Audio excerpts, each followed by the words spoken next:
So my name is Stephanie Lorenz. Welcome to Healthy Balance in a Digital World.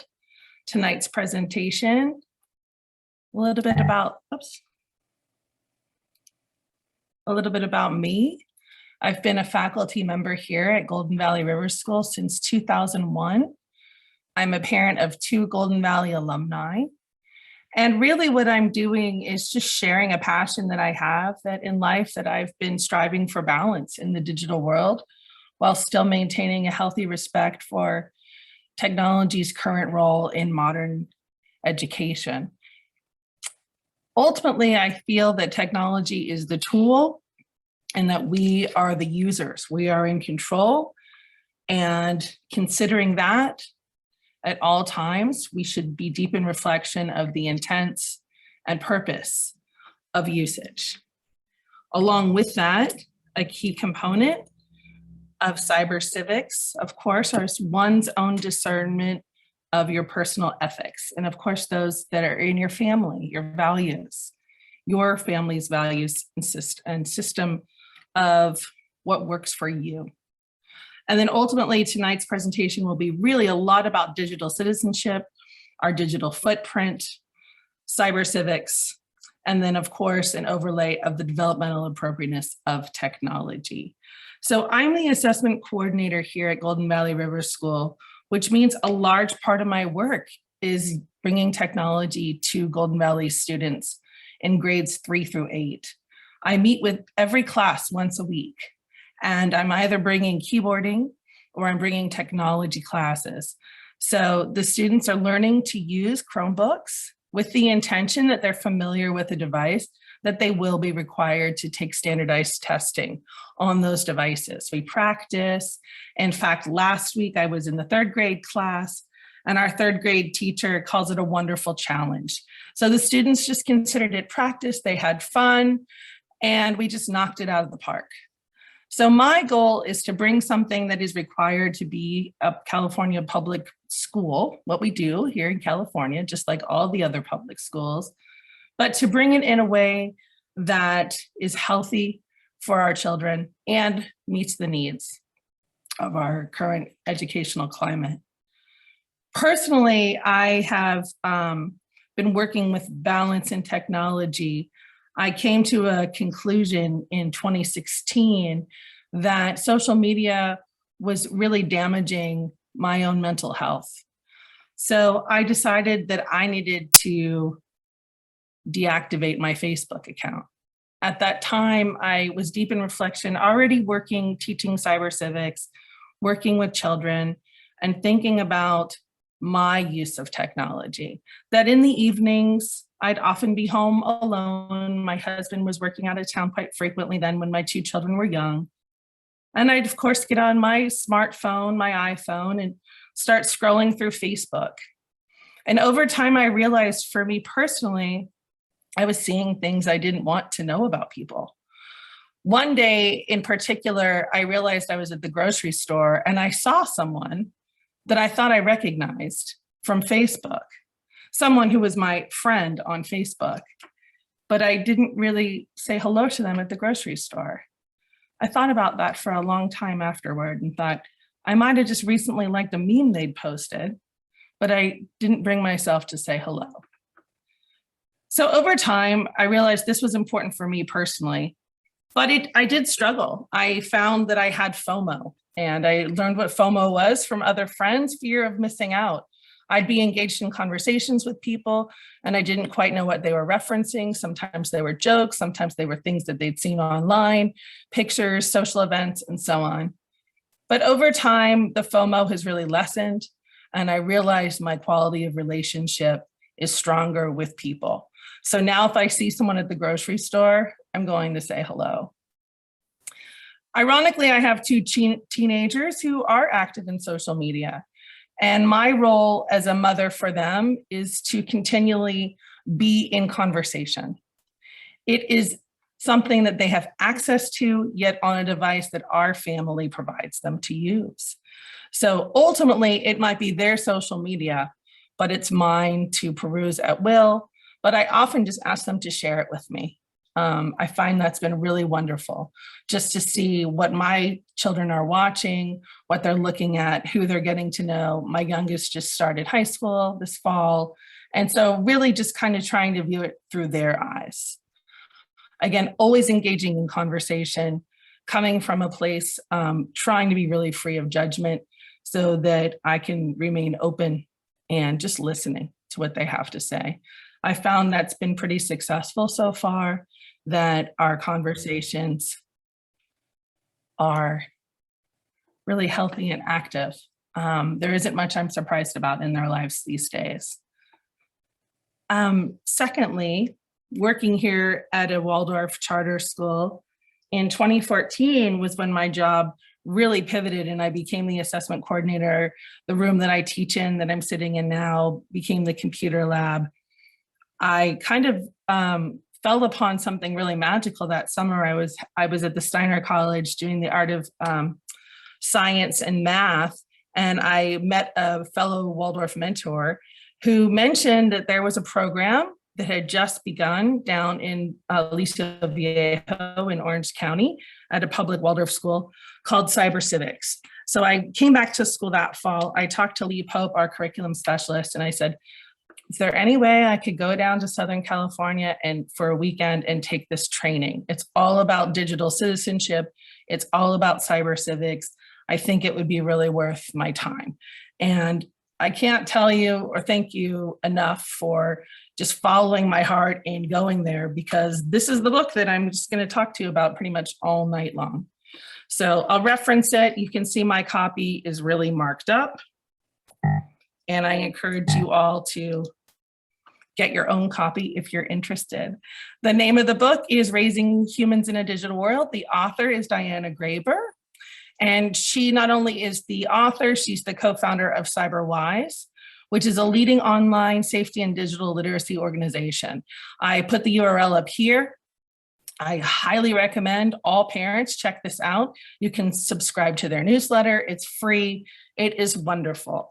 This keeps my focus as a parent as well as a cyber civics educator right on what is currently happening in the world today, in the digital landscape, especially with children. And then the program that we have is Cyber Civics, and we teach it in our 6th grades, 7th grade, and 8th grade when the students come to the computer lab once a week, often in collaboration with their class teacher. And this work for me has been very fulfilling. It's just wonderful to listen to the students, to hear what they have to say, and just kind of put myself in their shoes and realize they're navigating in a world that is so different than the one that I grew up in.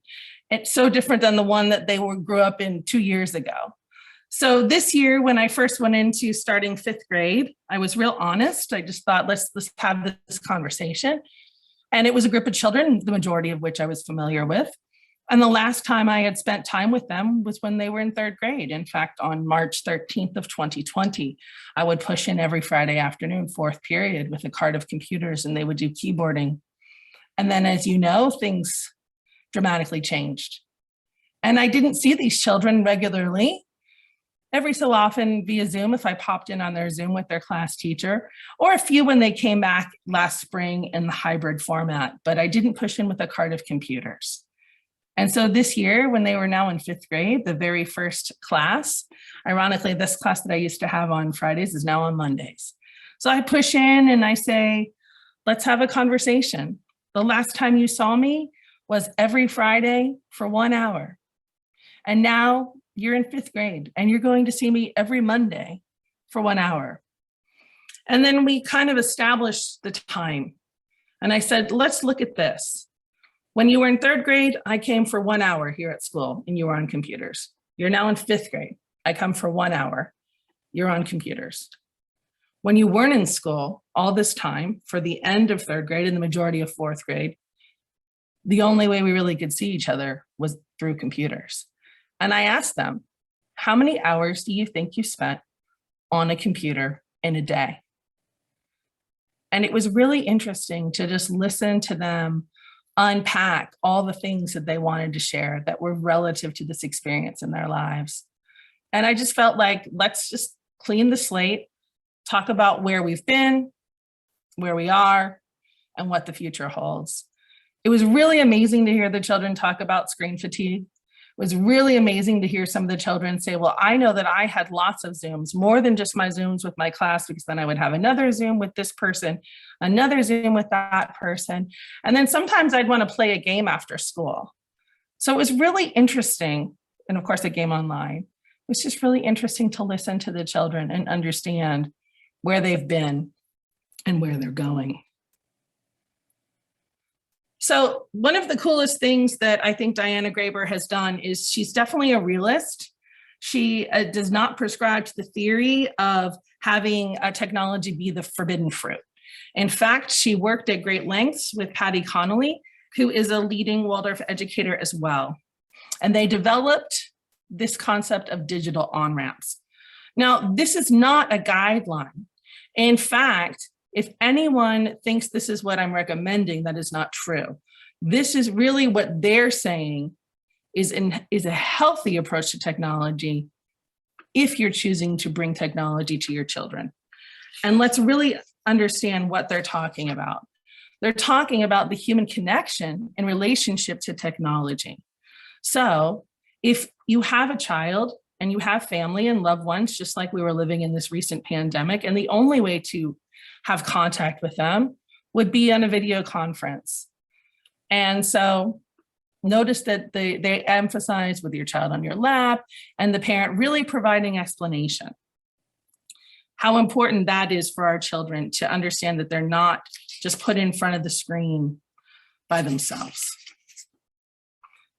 The next age group, co-viewing educational content. So I'm kind of really thinking a lot about the pandemic and how our kindergarten teachers worked and met the needs of their families. And it seems to me that it was very similar. They were co-viewing content. There wasn't a lot of time spent with children just sitting in front of the screen without a parent there to provide support. In addition, moving forward to that next critical age of 7 to 9, child-friendly video games. Notice the word they say here, together. So that's really important. If you're going to bring your children games, I advise, as does Patty Connolly and Diana Graeber after much research, that you're involved with the game with your child, so you can see exactly what they're doing. And then also, I love this last one. If you go on a family trip, keep a digital journal and look at the videos and photos together. Now, how about ages 10 through 12? This is reality. In middle school, many of our children are given their Golden Valley Charter accounts, given research projects, given opportunities to work on computers. And that's something that isn't just an inherent skill that a child learns on their own. Definitely guidance needs to be provided, and a parent needs to be involved. I think the best part of teaching cyber civics with children for me is always reminding them, well, who's really in control? Who's holding the keys to this digital world that you're working with? And the answer should always be the adult. Right? Many children feel super savvy and they're on their own and they can do as they please, which is wonderful. And they don't have the cognition at this age to really manage what is out there in the digital landscape in a healthy way. As things are rapidly changing, I just think it's important to be open and have these conversations with your children. And so the next slide before I go on says people before technology. So Erin Riley is a researcher that Diana Graeber has quoted here. And what Erin Riley means by that, in her family, their rule was this: if there are people in the room with you, you're not on your screen, you're engaging with the people in the room with you. So I thought that was really helpful for children to recognize that idea from the beginning, that, you know, when people are coming to your home, no, you're not on your tablet, you've put the tablet down, you're engaged in conversation. That's the only way our children really understand how to interact with human beings, not through the screen. So Erin Riley, again, she is a former research developer for the Project for New Media Literacy. And she said that these emergent technology, the skills that the children have needed to manage through, is not with saying no, right? We don't want to say no and have really strict limits on use, because then what's going to happen over time, if we continue to restrict for children, then the child possibly is going to see that as the forbidden fruit. Instead, healthy conversations explaining this is what our family chooses to do with technology. This is when we use technology. This is how we feel is appropriate. And that's really a guideline to continue all the way through.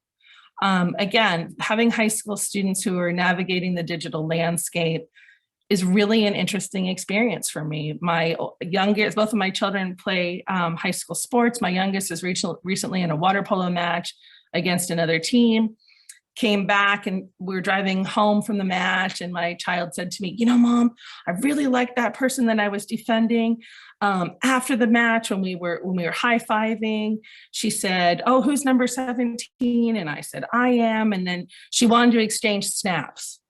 And I thought, how interesting, right? You know, now here's a friend from another school, and they're going to connect through social media. But the most important thing to remember is it's the slow tech approach. What is the tool? Why are you having this tool in your life with your family? Is it necessary? And that's really a question for you to decide for yourselves. 1 second, sorry.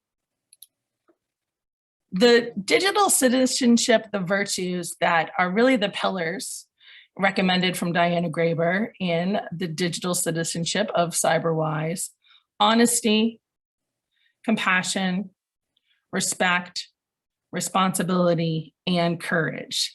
And so what I think is really interesting about honesty is how many people today are not using honesty when it comes to terms of use. So the terms of use agreement for social media for children to create accounts is 13. How many children actually are being honest? How many children have social media accounts that are younger than 13? And how many families know this? It's something to consider. Why 13? Why that age? Is 13 even an age with appropriate brain development to manage such an experience? It's something to think about. And it's often something I really point out to my students when I bring concepts to class. I want to create a very safe space without judgment, because I understand that families here at Golden Valley, and of course throughout many places, that have quite a wide continuum of their own technology agreements in their home. And so there are children who certainly have been using cell phones from a very young age or have a cell phone, and there are children in 8th grade still today that don't have a cell phone. And that's quite a gamut. But the skills that children need to continue to manage the technology and the responsibilities that we have in this world based on navigating need to come from that honest core place, the ethical place, again, because the user is who's in control. Now, what's interesting about courage, right? For me, taking the perspective of another person. That's a skill that's learned, right? We know that empathy can be taught. We know that it can be modeled. We know that it can be demonstrated. But in the digital landscape, behind the screen, it often invokes people to not be their best selves, that veil they're hiding behind. What I like to say is to students, if you wouldn't say it to someone's face, why would you say it in cyberspace? And typically children come back right with the courage, right? It takes great courage, to be honest. It takes great courage to stand up and do the right thing. Something I hear often when I'm just listening to children communicate with one another is maybe someone will say something unkind, but then quickly say, oh, I'm just joking. Well, it's still something unkind that you said. So really kind of putting that into play, letting them work with each other and understand what is comfortable to say to one another. How would you say something to someone? What do you do when you hear someone say something unkind, when you hear it with your own ears or when you read it online?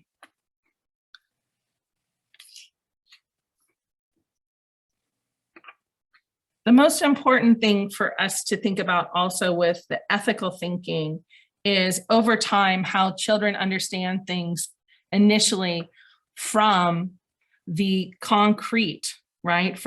It takes quite some time for children. Brain development has told us that from ages 7 to 11, and even further, they're just beginning to develop that ability to think systematically. And only when children can refer to concrete objects and activities. Now, when they're becoming aware that other people have their own perspectives, that happens later. Truly to understand someone else's ideas requires some time for children to recognize that, it's not all about me, right? We're all here together. And I think that's the beautiful part of the class nature here at the Waldorf School, where the unit together, the familiarity that the children have, that really creates a healthy space for the dialogue. I think one of the greatest conversations that started this year in the 8th grade class was just the idea of the question I posed, is it okay to text while driving? The conversation became quite lively at one point. There were students who firmly believed, yes, it's okay to text while driving in case of emergency. So we had all kinds of discussions about that. Hands-free, not hands-free, what should you do? When should you pull over? What merits that? How about if you just hear a beep on your phone, you get a notification? Do you need to look at your phone to see what that notification is? How important is it? Well, what if it's an emergency? It created a lot of healthy conversation.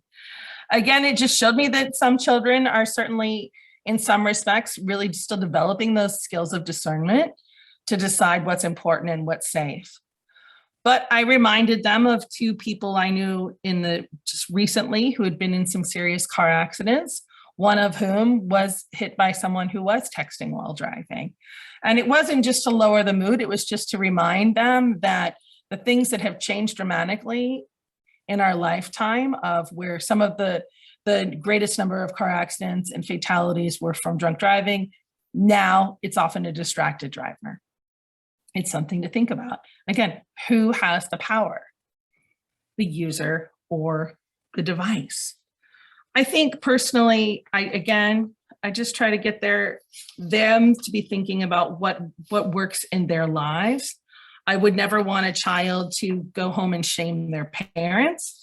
I just want them to kind of be thinking about what we have at our fingertips. And right now we have so much, right?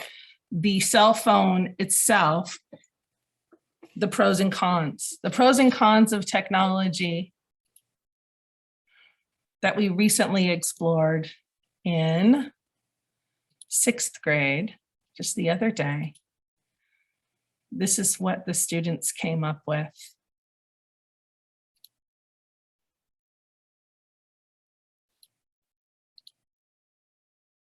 And I'll share it with you. It was just a quick board. I was just writing furiously while they were talking.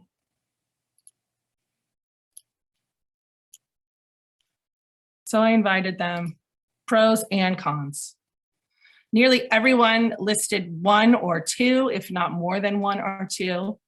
It was really interesting. So obviously the pros, the students came up with things like how convenient, the convenience-based things, Venmo, flashlight, calculator, notes, maps, online shopping, how the device is portable, how you can listen to music anywhere, anytime, how you can actually, your cell phone can help you be healthy, right? Apps that are tracking fitness and so on. You can look up recipes. Then connection, right? Connection's always so big. It's probably the #1 pro. It's actually really amazing, right? What we have It helped us get through the pandemic when we weren't able to come to school in person, and the beauty from great distances. Entertainment, I put a plus by entertainment. This came up a lot. Memes, social media, gamings. Again, the students were reminded of how helpful it is to have a cell phone in case of an emergency. Again, texting, friendship, falling under connection again. Google, the convenience that you can look up things, that you have the ability to take photos and store your memories, and that you can learn things from your phone. Also, that technology and cell phones have enabled careers. You can go look for work, things like that. Now up here, I kind of had the word trust, instinct, and intuition, and we'll get to that. Now, the very clear cons that the sixth graders thought of right away were prank calling, and then obviously screen fatigue. That's very alive and well. They remember that experience. All the things about screen fatigue. I hear a lot about headaches. I hear a lot about their eyes, and just how much they missed being with people. Hacking. Kids love to talk about hacking. I think it has some mystique. And then the toxicity. The student actually used the word toxic. I loved that. And they were referencing cyberbullying and how they're the trolls out there on the internet. The intrusion of privacy. Online predators. This led to some serious conversation. And that went back to trust, instinct, and intuition. So we kind of had some conversation about online predators. Basically, the conversation comes up a lot with gaming, the online gaming, where students are talking to people they don't necessarily know. And how important it is, number one, I often say, do you have permission to be doing that? Who do you need permission from to be doing that? Who's at home? Who owns the device that you're on? Who owns the data plan? Who's involved with the internet connection? So that's number one. So the trusted adult is key. But number two, it was really great to hear the students reflect upon situations where they've been in, where they've been able to just trust their own intuition when someone said something, or it just didn't feel right. It just didn't feel right in their body, in their stomach, that gut instinct. And that kind of enabled a whole conversation of what do you do if someone asks you something that you don't want to say, you don't want to share, any personal information other than your name. So that invited a great conversation where many of the students had the answer. You don't talk to that person anymore. You block them. You tell your parents. And I said, and of course, we can always report anyone as a cybercrime if someone really makes you feel uncomfortable. And so I reminded them that I always can be considered a trusted adult. I work with anonymity, and so that they can feel safe and bring me anything that they find that makes them uncomfortable online. That opened up more conversation about viruses, clickbait, clicking on things that will take you to an inappropriate place, what happens when you don't have filters, phishing, scam. So it was really interesting that the sixth graders right away, they were able to come up, of course, with more pros than cons, but that's actually their first assignment, is to write for me an essay, a 5-paragraph essay, 3 pros, 3 cons in their opinion with technology. Anything, no judgment, any technology. So I'm going to invite you now to listen as I share pros and cons of technology. And mind you, I've been doing this assignment with students since 2014. So I have a handful of essays here, and please notice the consistent themes. I will not tell you the age of when this was written, but it was written either by a 7th grader or an 8th grader. Technology is very useful for thousands of different reasons. You can use your GPS to navigate, your phone to answer any questions you have, and use your TV to stay current on what is happening around the world. Technological advancements have made it where we live a better place. Con. Even though technology is very resourceful, it is often overly relied on for information. Now, this doesn't mean don't use technology, but there is a balance of what you should know and what your phone knows. You shouldn't have to rely on technology for everyday questions. Technology is often a distraction from more important things, such as school and work. Social media, video games, and apps like YouTube can easily distract us from more important things. This is especially true when talking about young students. Remember, this is a middle schooler. Anybody have a guess on when that was written? Anybody want to put it in the chat or raise their hand? How long ago that was written?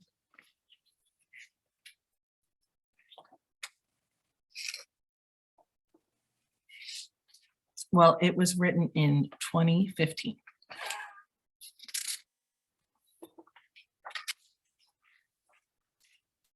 Yep, before COVID. Here we go, another one. Over the years, technology has evolved, and in many ways, for good and bad. One of the pros of technology is being able to talk to people from all around the world with a click of a few buttons. Although texting is helpful, the leisure of it tends to make us lazy. Think about the lack of communication we would have without being able to call from long distances. So again, this person says that is a pro. Another pro is having entertainment in your pocket that's always accessible. But overuse of those games is very unhealthy. And then the student says, a lot of people would be lost without Google Maps. One of the cons is the way people misuse the power of technology. Cyberbullying has become very serious in recent years, and unhealthy addictions have also been occurring more frequently. That was written in 2020.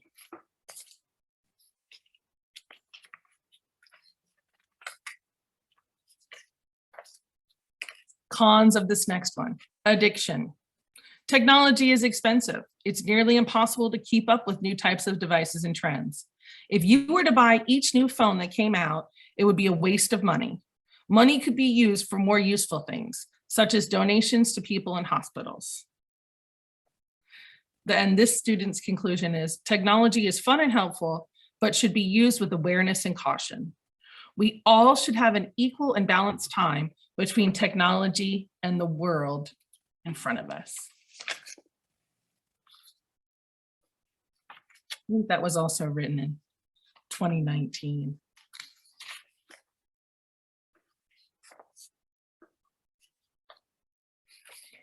Another con, addiction. Another pro, GPS. Push notifications. This student says, I think a pro of technology is push notifications, because if someone texts, you can immediately see what it is and who it's from. A con of technology is that a stranger could text you and could start gaining information about you. A pro of technology is being able to find out information or looking at maps. But some phones actually can hear what you're talking about, even if they aren't on. So a lot of times we do hear conversation about students that, they raise the question, oh, we were having a conversation about this topic in our home, and then the next day, my mom received an email with an ad for that same type of thing. So it's really interesting to hear what the students are noticing and their eyes and ears. In fact, I did have a student recently who did tell me that they were feeling fearful after one of our classes. They were concerned about the cell phones, they were concerned about the devices, and they really were feeling anxious. So that created a whole nother layer for us to explore as a class. This is in our 7th grade group about assistive technology. So I had just also coincidentally been reading an article about the latest technology with eye gaze to support the just the autonomy of people living with ALS, with Lou Gehrig's disease. And so we really explored that and how technology has just been innovative for communication for people that are unable to speak or move, but only can use their eyes. And so that was really exciting to hear the students just open up and share what they thought was providing life-saving resources in today's world due to technology. So no, a huge pro. The other thing that I love to do with students, in fact, we'll do it tomorrow with one of my classes, is the digital diet. So this is also taken from Diana Graeber's Cyber Civics. I've modified it a bit so to involve a whole lesson where we can really dig deep into all the things, the many things that you can explore in your Google account. So the first thing I have the students do, and feel free to do this yourself right now, is to imagine a day for an adult, I would say that's a non-work day, a student, a day that is not a school day, so a weekend. And tomorrow with my 7th grade group, I already told them that we'd be doing this tomorrow. We're going to look at Halloween, which was last Sunday. The reason we pick a day that does not involve school, because I want them to be completely objective and just really write down, keep a journal of that day. And then we classify it into digital and non-digital things. So I always start with myself, model myself. I say, you know, I probably went to bed on Saturday night about 11 o'clock. And I think I got up at like 8:30 on Sunday morning. So how many hours of sleep did I get? You know, and then we write that down. Also, you know, many of you might know I love math, so we bring math in. The next thing, okay, well then I got up and I read a book for a while, and then I went down to the kitchen and my husband was making breakfast and he had the TV on, so I did watch TV while we talked, and then we ate breakfast. So I thought, I tell them, oh, it's about an hour, you know, that I was in the kitchen, but the TV was on, so I'm going to say an hour under digital, and so on. And so I go through the day, classifying roughly, you know, all the things I did more or less in a 24-hour period. And so I asked them to do the same thing. And then we put it on a Google sheet, a spreadsheet. So they learn how to make a spreadsheet. They teach them where the auto sum is, so the categories. And from there, then we can make a graph. So here's a graph that a student had made quite some time ago. They printed their graph. And their graph, the largest portion of the pie, thank goodness, is what I hope, is sleep. 35.4% of their 24 hours period was sleep. The second largest part, this student, it was exercise and outside. I think the student had a soccer tournament that weekend. Then the student said here, 10.8% of their day, I love that they titled it actually socializing, which meant not in a digital place. Then they said they spent about 8.3% on their phone, 6.3% outside, and other, so probably eating and such. And I just think it's a really great way for a student to be reflective of their own life and find that balance themselves. I know it always invites a conversation, how many hours of sleep are recommended for people of, you know, what age, and so on. So then we pull that research and kind of just analyze that from a place where they're being responsible for themselves. And again, no judgment. I will say, probably back in 2017, a lovely student pulled me aside and said, you know, Miss Lorenz, I was thinking about that day that for my digital diet, and I realized I probably only slept like 2 hours that night. And I said, that's really something to think about. What prevented you from sleeping that night? You know, so it just kind of invited a conversation. Again, that was just a private conversation between that student and I. The next phase after they build their graph is then they get to make a slideshow. So the only requirement I have is that each category of their day has its own separate slide. And they love that, right? They can go find all the pictures of all the fun things. They love the freedom. You mean we can do anything we want, anything as long as it's school appropriate, you know? And then we show the slideshow on my projector here in the classroom. They clap. It's always a lot of fun. And again, that just kind of puts them in the driver's seat of recognizing their relationship to technology and just finding their own healthy balance.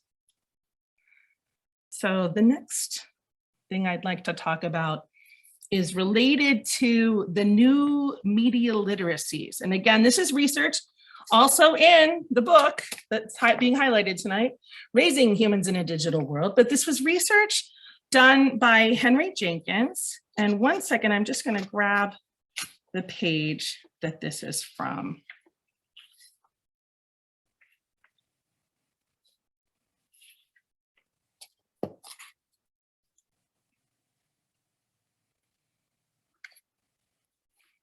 So I just want to tell you who Henry Jenkins is.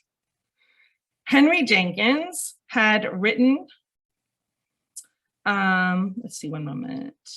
So this is what Diana Graeber said about Henry Jenkins. When she was pursuing her graduate studies in media psychology, she had written a paper called Confronting the Challenges of Participatory Culture, Media Education for the 21st Century. And that was written by Henry Jenkins. And he, at the time, was the director of comparative media studies at MIT, Massachusetts Institute of Technology. And he and his team of researchers wrote with the urgency to help youth develop the cultural competencies and the social skills needed for full involvement in the current media, which was emerging, the current media environment, which was emerging. So Diana said that the idea of cultural competencies and social skills, in fact, didn't sound very tech-oriented. They sounded very people-oriented. And so what Jenkins refers to as these competencies, the new media literacies, are coming from an environment where what we need for our youth, these emerging adults in the world, the ability to read and write in an environment that not only lets them be consumers of media, but also producers. And to successfully participate in this environment, they need these new literacies. Now, all of these capacities, mind you, Diana Graeber says, are technology neutral, meaning that there is applicable to the smartphone as to any other gadget that these young people in today's world are being asked to navigate. So the first play, right? We talk about playing with things, kind of troubleshooting, not being afraid, understanding how to use something, figure out how it works. So developing that capacity to experiment as a form of problem solving. Performance, the ability to adopt alternative identities for improvisation and discovery. So I think that's interesting. We can kind of interpret that. Simulation, the ability to interpret and construct dynamic models of real world processes. As a math and science teacher, right there for me, I'm just thinking, yes, yes, yes. Appropriation, the ability to meaningfully sample and remix media content. Multitasking, of course, we hear about this all the time in today's world, but I see this is very true today. The ability to scan one's environment and shift focus to salient details. Distributed cognition, so to interact meaningfully with tools that expand our mental capacities. Collective intelligence, of course, this is what we have here. We're building our social conscience, working together to pool knowledge and work with others toward a common goal. Judgment, of course. I often like to say discernment and think about that prefrontal cortex that is slowly developing in our youth. To evaluate the reliability and the credibility of different information sources. And transmedia navigation. This is a big one, right? The ability to follow the flow of stories and information across multiple modalities. I like to say this is seek your source, right? Cite it, seek it, really understand what information you're being presented. How many people receive the majority of their news from social media? Is that really the best place, the only place you should be finding out what's happening in the world? Networking, the ability to search for, to synthesize and disseminate information. Absolutely, right? This is a skill we want our students to have. Negotiation, the ability to travel across diverse communities, discerning and respecting multiple perspectives, and grasping and following alternative norms. So a lot of these things are what are happening on the daily. I like to think about that transmedia navigation. When something's happened in the world, I often go home and ask my husband about his perspective, knowing that where he has found his media source is probably a different place than I have.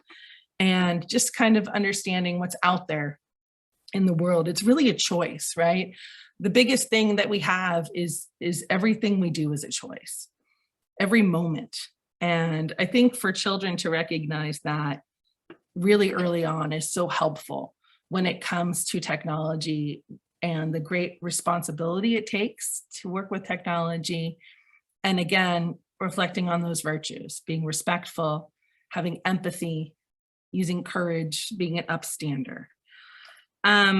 What I think about here is the technology is happening in such a rapid place where I think fear comes in. I think last year for myself personally, I found myself making assumptions based on people and their age specifically and their tech first equity and ability.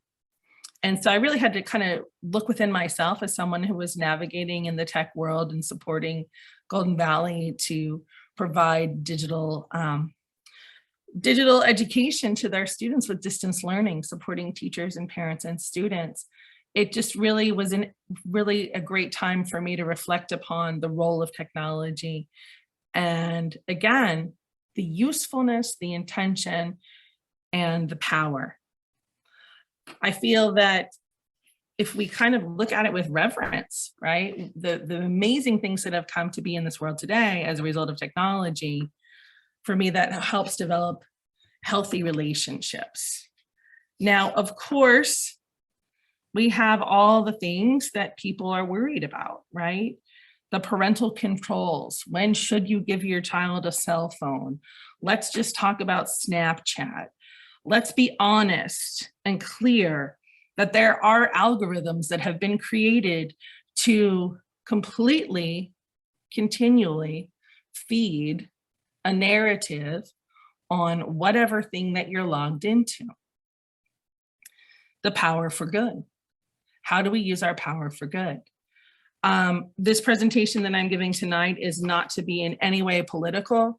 I don't want to endorse anything other than the amazing work of Diana Graeber, but I do encourage all of you as adults to continually question what you have in front of you and where it's coming from. I personally really find it interesting when I hear about conspiracy theories and such, and how that's accessed, especially with youth, right? The TikTok culture. There actually is going to be a presentation coming up through CyberWise about TikTok and how TikTok in many ways has helped youth, the emerging millennial generations, become social advocates for change, how that platform has been healthy. So I think it's just a really great thing to look at from multiple views, but again, what's relative to you and your family on the daily. For me, having again children that are now almost 17 and 15, it was really easy the day we chose to go to a Waldorf preschool. And I went and met with this lovely woman, and I came home and I told my husband, I said, you have to cover that giant big screen TV in the living room. We are not watching television. The children will not be watching television anymore. And if they do, it will be for 1 hour with us on a Saturday. And we literally lived Redbox weekends. We went to the Redbox on the weekend and rented a DVD. But the world's changed, right? You know, now these same two children have TikTok, have Instagram, have Snapchat. And I'm constantly in conversation with them about what's real and what they're being presented with. It was the same thing I would do when I knew that they would go to grandma's house and watch a show on the Disney Channel. I will never forget saying, oh, tell me about that show you watched at grandma's. And then I'd often ask questions, oh, were there any grown-ups on the show? Yeah, I'm like, what was the grown-up character like? Was the grown-up character the one they were usually laughing at? Were there any people of color on this show? You know, were the children rude to each other sometimes, but they thought it was funny? You know, I really want the children to recognize, what are they watching? What's coming to them? Do they understand it? Why is this considered entertainment? Do you find it funny? I feel for me, just having the gift of these two young people in my life to have conversations with just drives the passion. And coming to work every day and getting to work with amazing children and talk to them and listen. I try to do a lot of listening, more than talking, especially since I've chosen not to have social media be a part of my own personal life. So I'm just going to wrap this up with another really, really amazing website called commonsensemedia.org. It is fabulous. I encourage all families to go there and check it out. It's free also. Commonsensemedia.org has a lot with cyber civics and digital literacy as well. I often use their lessons in tandem with these, with CyberWise. And it's a great place. Like if your child wants to play a video game and you don't know anything about it, you could go to commonsensemedia.org, look up the video game, read the reviews, see the age recommendations. Is it a violent game? And so on. All kinds of things. For me, that was a wonderful resource, especially when my children first started exploring social media when we allowed them in 7th grade. It just opened up the world. For me, it was like, okay, let's go into the settings of this device. Let's check the privacy settings. Let's make sure when you're on this website that you have a private account, that you know all the people that you're interacting with. I think that there's just so much out there for us to understand. And rather than just sit back and kind of be fed, we really have to kind of pour through the menu, look at the ingredients, see where things have been sourced from, and then choose to decide if we're going to digest it. I think that's our responsibility. The other thing I wanted to talk about briefly again were the ideas of empathy and dopamine, right? We all know that the design of these fabulous smartphones were designed for us to not ignore them. And so really recognizing what's happening, why we are so attracted to them, right? So just for example, when Snapchat was created, it was created by people who were in college. So that app was designed in 2011 and it's used daily by over 54% of teens. And most of them claim it to be their most important social network. Now, what's really interesting about it is the way it's designed is when people have snapped each other, okay, within 24 hours or more than 3 consecutive days, a streak then comes up, a snap streak. So what is that doing? That is driving the user to say, oh, I need to keep going. I need to go on. I need to make sure I snap so-and-so because we want to keep our streak up. So that is totally feeding the dopamine, right? It's causing the anxiety in the user. Oh, if I don't do this, I'm going to lose my streaks. And then so-and-so is going to lose their streaks and so on. So please be mindful. That's just one example that exists. And we, as the users, are being manipulated, right? By the flaws in the design, you could say.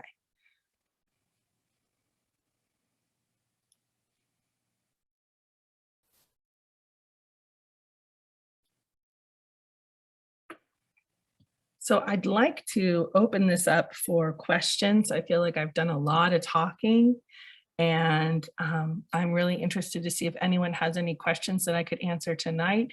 If not, I'd be willing to get back to you if I don't have the answer at this time.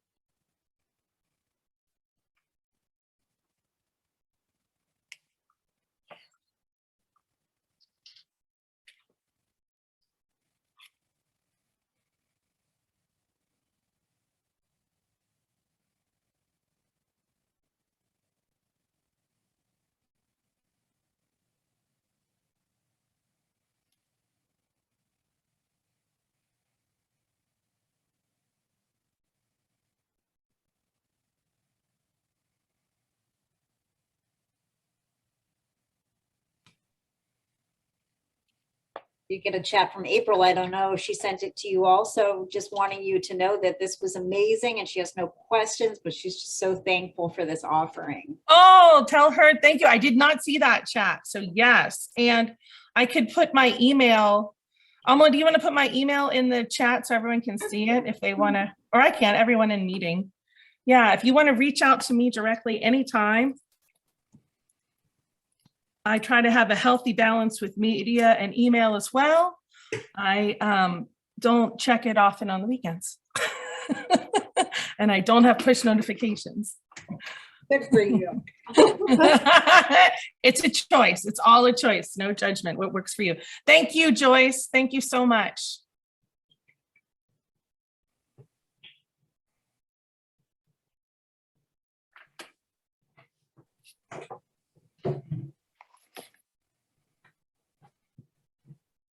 Well, if anyone doesn't have anything to say, feel free to go and live your life free of a screen for the evening, connect with human beings.